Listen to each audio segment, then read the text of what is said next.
Arı ile papatya hikayesi. Sıcak bir yaz günüydü. Her yer çiçeklerle dolu ve hava mis gibi kokuyordu.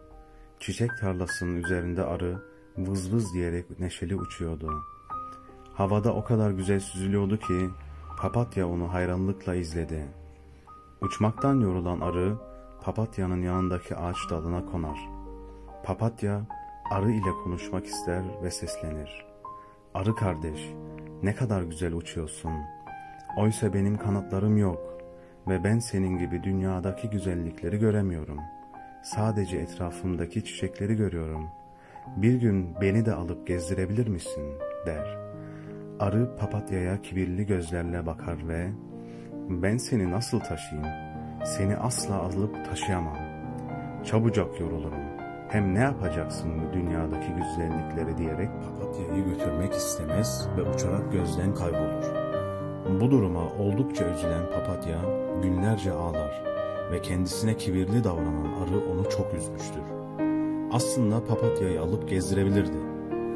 Fakat o kibirli davranarak onu küçümsemeyi tercih etti.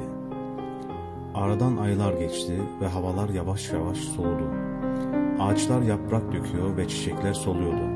Fakat papatya halen yapraklarını dökmemişti. O gün havada arıyı uçarken görür ve bal yapmak için çiçek aradığını fark eder. Oysa oradaki solmadan kalan tek çiçek papatyaydı. Papatyanın üzerine konmak ister ve papatya arının konmasına izin vermez. Bu duruma oldukça şaşıran arı papatyaya seslenir. "Neden konmama izin vermiyorsun? Bal yapmak gerek," der. Papatya aylar önce kendisine kibirli davranan arının yaptıklarını ona hatırlatır. Durumu hatırlayan arı kendine çok kızar ve papatyadan özür diler. Kendisinin kibri yüzünden geri çevirdiği papatyaya şimdi kendi muhtaç olmuştu.